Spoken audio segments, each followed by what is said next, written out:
Bonjour, ici Christelle, bienvenue dans cette vidéo sur mon chemin vers Compostelle.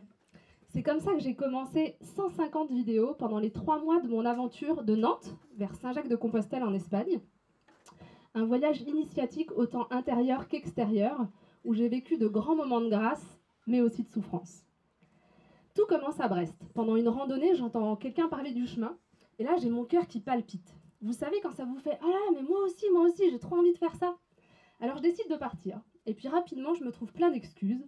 Je repousse au lendemain, la vie passe, je déménage à Nantes, et l'idée me revient un matin, 2 ans plus tard.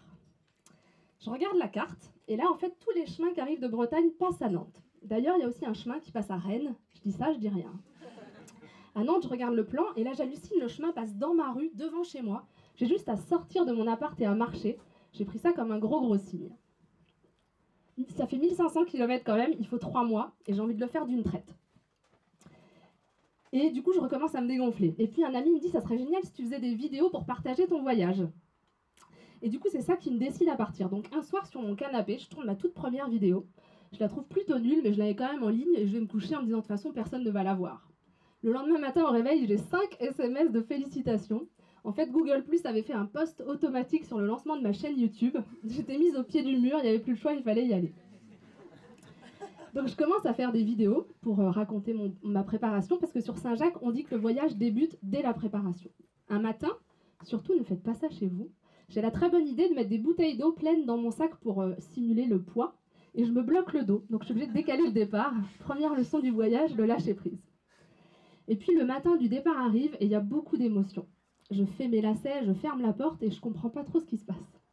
Il y a des amis qui marchent un peu avec moi, et puis je me retrouve rapidement seule à la sortie de Nantes, et là je fonds en larmes, et je suis submergée par un doute énorme que vous connaissez peut-être. Je me dis, mais qu'est-ce que je fous là? Pourquoi je fais ça? Le début du chemin sera ma partie préférée. Je suis seule la journée, mais le soir je découvre une immense générosité. Mon meilleur souvenir, 5 jours après être partie, je rencontre des pêcheurs. Je suis fatiguée, j'ai plus d'eau, j'ai rien à manger, et ils partagent tout ce qu'ils ont avec moi. Et en plus, ils m'apprennent la pêche à la carpe en parcours de nuit sur le lac de la Bultière. C'était un moment épique. Et puis, ça fait 15 jours que je marche et j'ai rencontré aucun autre pèlerin. Donc, je souffre énormément de solitude. J'arrive à Saint-Jean-d'Angély et là, je suis censée partager ma chambre avec une pèlerine allemande. Ça me met en joie l'idée qu'on va pouvoir discuter, marcher ensemble. Et puis, je vais vite redescendre. Elle fait le chemin en sens inverse et elle a fait vœu de silence. Donc, elle n'avait même pas dit bonjour, c'était dur. Mais après, ça va s'arranger, les rencontres seront mon meilleur souvenir. Il y a quelque chose d'unique sur ce chemin, c'est qu'on est vraiment tous égaux. Déjà, on est habillés pareil, physiquement, en total look quechua. Et puis, on a les mêmes peurs, les mêmes douleurs et les mêmes préoccupations. Sur Saint-Jacques, personne ne te demande jamais qu'est-ce que tu fais dans la vie. On te demande depuis combien de temps tu marches et surtout comment vont tes pieds. Ça a aussi été magnifique de rencontres virtuelles. Je faisais des vidéos quasiment tous les jours. Ça m'a beaucoup d'ailleurs aidé à supporter la solitude. Et rapidement, des gens se sont mis à suivre mon aventure comme un feuilleton. Ils m'encourageaient dans les commentaires, ils s'inquiétaient après 2 jours sans nouvelles. Ça m'a vraiment beaucoup touchée et soutenue moralement. Et j'en ai eu besoin parce que en Espagne, tout se complique. En France, sur 5 semaines au total, j'ai rencontré 19 pèlerins.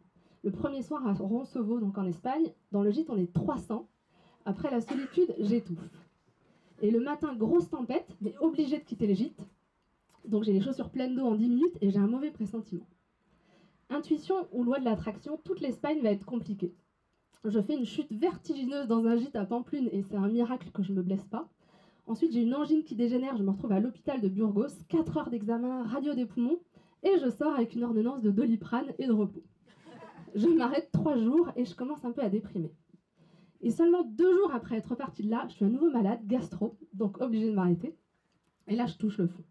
C'est très compliqué quand on est sur Saint-Jacques de s'arrêter parce qu'on est dans une routine, le corps est habitué à se lever tous les jours et à marcher, et ça casse complètement le rythme. À partir de là, j'ai plus d'énergie, j'ai plus d'élan, mais j'arrive pas à me résigner à arrêter parce que ça résiste, quoi. Donc je m'arrête à Rabanal, dans un monastère, en me disant je vais me requinquer pour pouvoir finir. Et puis après 6 jours, ça va vraiment pas mieux.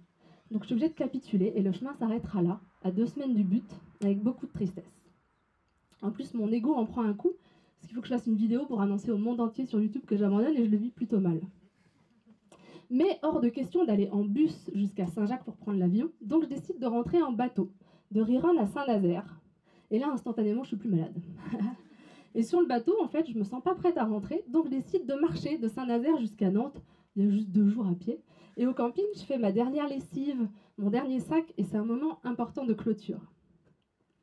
Partager ce voyage a vraiment été important, comme avec vous ce soir. Parfois, j'ai l'impression que les vidéos que j'ai faites de ce voyage sont ce que j'ai fait de plus important dans ma vie. Elles ont aidé énormément de gens à se lancer. 4 ans après, je reçois encore régulièrement des messages. Et je vous assure que le plus dur, c'est le premier pas, qui est un pas intérieur, c'est de décider d'y aller. Il y a une légende sur le chemin de Saint-Jacques qui dit que le chemin va t'enseigner la leçon que tu as le plus besoin d'apprendre sur l'instant. Pour moi, c'était l'important, c'est le chemin et pas la destination. Un peu comme dans la vie, en fait, est-ce qu'on peut voir que chaque pas, chaque journée compte bien plus que là où on va arriver? Alors, et si on profitait de l'instant présent et qu'on vivait pleinement chaque pas du chemin? Merci beaucoup.